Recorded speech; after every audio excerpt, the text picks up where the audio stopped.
โดยสบายดีโดย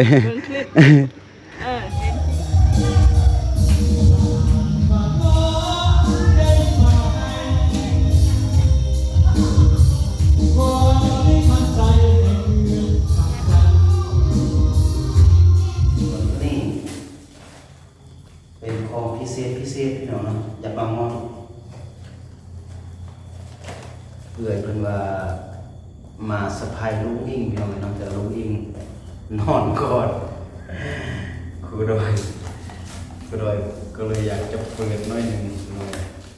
มันเปิดน้อยหนึ่งละเปิดมืดพี่น้อง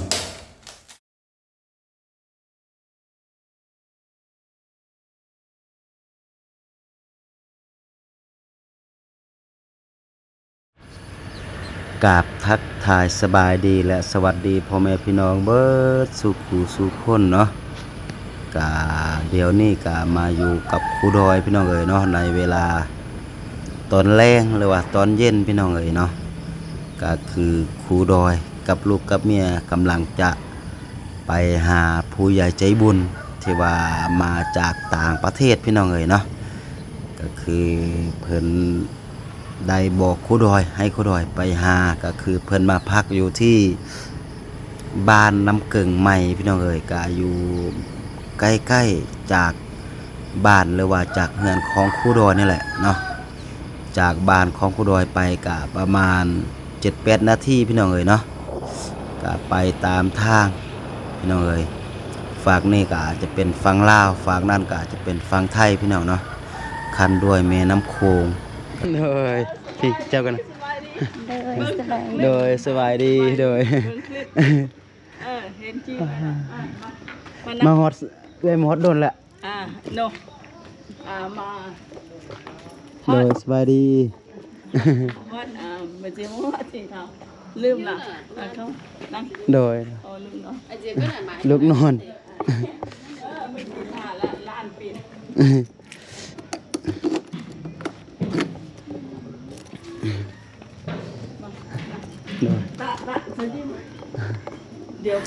หลังจากไปหาเอื้อยเพื่อนแล้วพี่น้องเนาะเอื้อยเพื่อนก็พาครูดอยกับลูกกับเมียก็คือไปอยู่ที่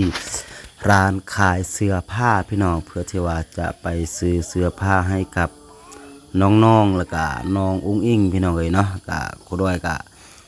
กับเมียก็เขาไปเลือกได้หลายอย่างเตอพี่น้องเนาะก็คืออยู่ในรูปนี่แต่ว่าบ่ได้ถ่ายเป็นภาพวิดีโอพี่น้องเอ้ยก็มีแต่รูปเอามาฝากเอามาตอนเนาะหลังจากไปซื้อเสื้อผ้าแล้วเนาะพี่น้องก็เอื้อยเพิ่นก็พาครูดอยกับลูกกับเมียก็คือไปเลี้ยงข้าวพี่น้องเอ้ยเนาะอยู่ที่หาดอาหารแต่ว่าเป็นหาดอาหารกินดื่มพี่น้องเนาะเพราะว่าอยู่แถวนี้มันบ่มีหาดอาหารแบบกินข้าวกินน้ำพี่น้องเอ้ยเนาะก็เป็นอาหารกินดื่มก็ไปสั่งข้าวสั่งน้ำมากินอยู่นี่พี่น้องเอ้ยเนาะก็อยู่ในช่วงที่ว่ารอท่าสั่งอาหารพี่น้องก็อยู่ริมแม่น้ำคลองพี่น้องฝากนั่นนี่บอนไฟอยู่ฝากนั่นก็เป็นแม่น้ำคลองพี่น้องเอ้ยเนาะเป็นฝากไทยพี่น้องเอ้ยฝากนั่นก็เป็นฝากไทยเนาะ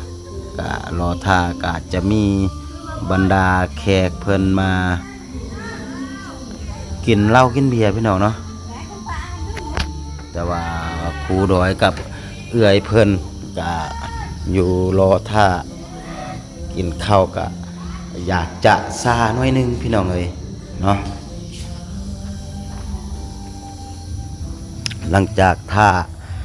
ระยะหนึ่งก็ของครบของกินเฮาก็มาแล้วพี่น้องเนาะก็เอื้อยเพิ่นก็โอ้โถ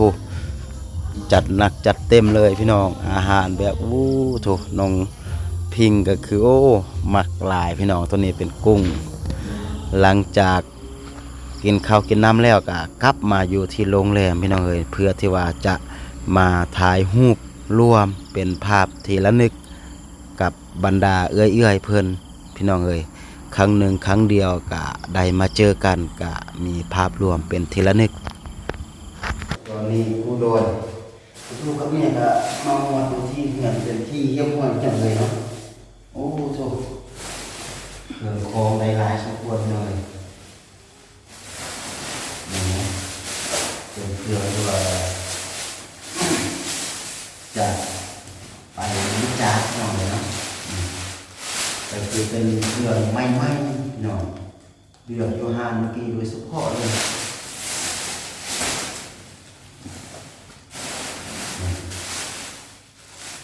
เป็นมาทำยาดีอันนี้เมื่อกี้เห็นเดือยเป็นมาใส่ตามหลังจริงเนาะเป็นซิ่งเป็นส่งนะเป็นส่งนี่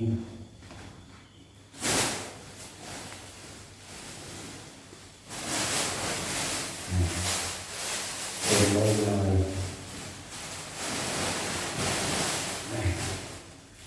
อันนี้ก็แม่ผู้ยังหมดทีเลยอันนี้ก็แม่เนี่ยปอกกึ๊บเลยส่วนตัวนี้เป็นของพิเศษพี่น้องเนาะอยากมามองเอื่อยเป็นว่ามาสะพายลุงอิงพี่น้องน้องแต่ลุงอิงนอนก่อนครูดอยก็เลยอยากจะเปิดน้อยหนึ่งมันเปิดน้อยหนึ่งละเปิดมืดพี่น้องนี่โอ้สีทุกอย่างนะครับโอ้มีสติ๊กเกอร์นี่มีสติ๊กเกอร์น่าจะตามหุ้นอะไรพี่น้องนะสติ๊กเกอร์นะโอ้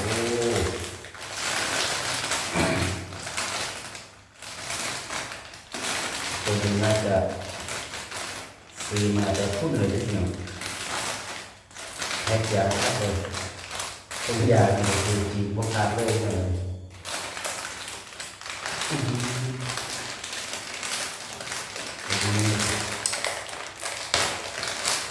จัดเลยนี่เนยมีเสียงบอกต้องเต้นเป็นตุ๊กตาตูน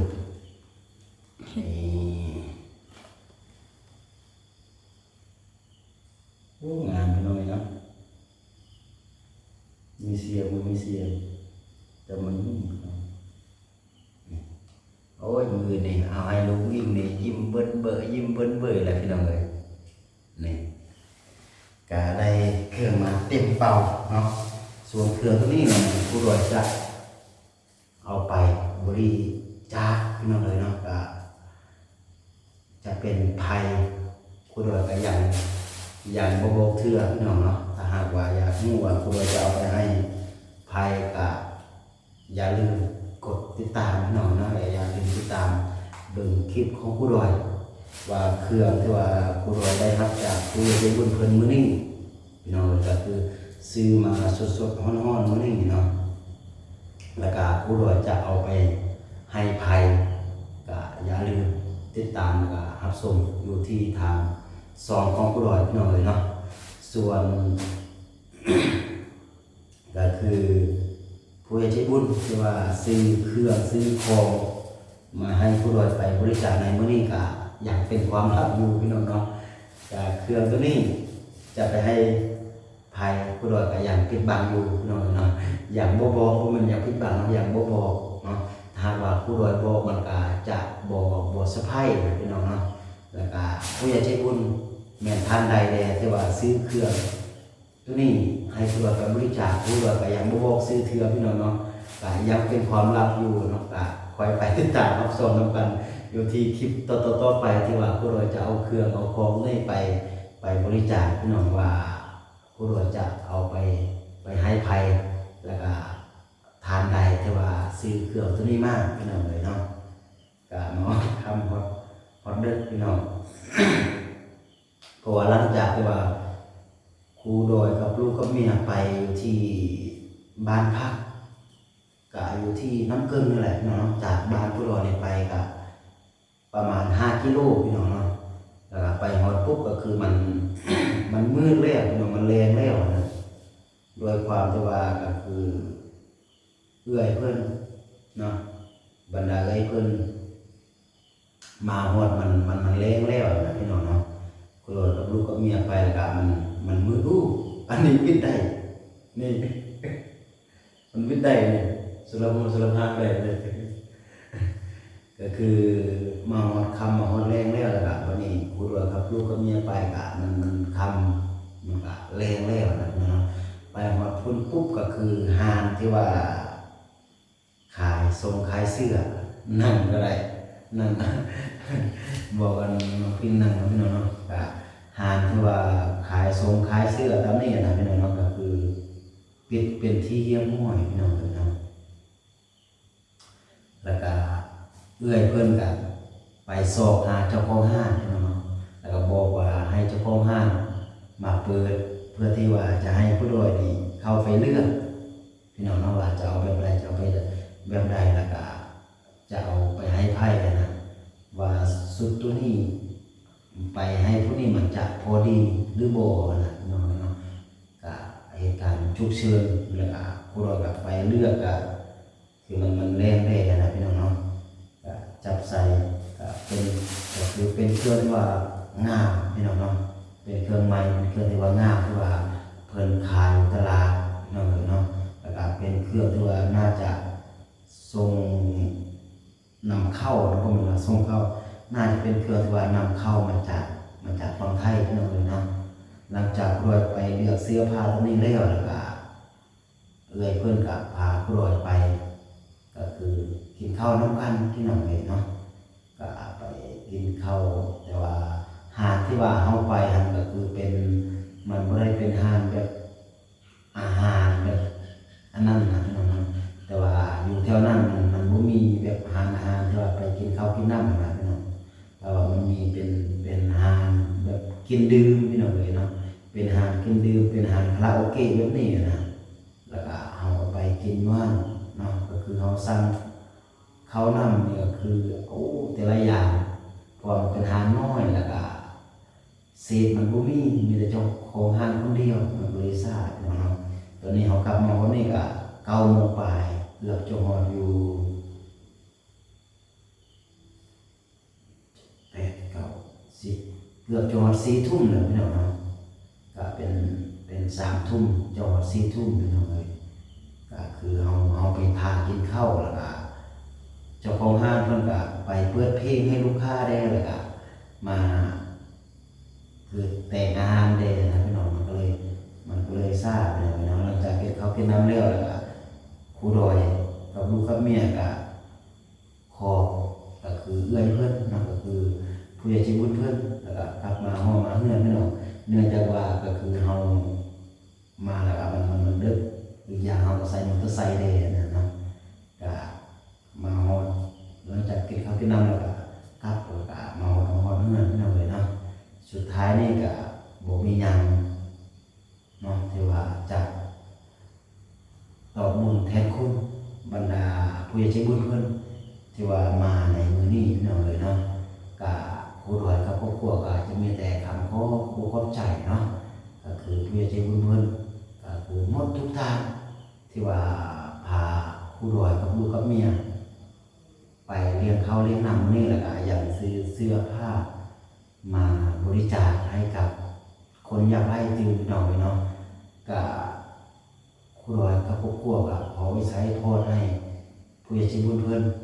จงอยู่ดีมีสุขเนาะคิดสิ่งใดปรารถนาสิ่งใดก็ขอให้สมดังใจปรารถนาเนาะนอนหลับก็ขอได้เงินหมื่นนอนตื่นก็ขอได้เงินแสนแบมือก็ขอได้เงินล้านเนาะสิ่งที่ว่าบรรดาผู้ใหญ่ใจบุญเพิ่นซื้อมาให้น้องๆในมื้อนี้เนาะก็ขอให้ไหลกลับคืนสู่เพิ่นในมื้อหน้าเป็น100 เท่าเป็นพันเท่าเนาะสาธุพี่น้องเนาะโอเคพี่น้องสำหรับคลิปนี้ครูดอยต้องขอตัวลาไปก่อนแล้วก็ค่อยพบกันใน EP ต่อไปนะสำหรับ EP นี้ครูดอยต้องกล่าวว่าสบายดี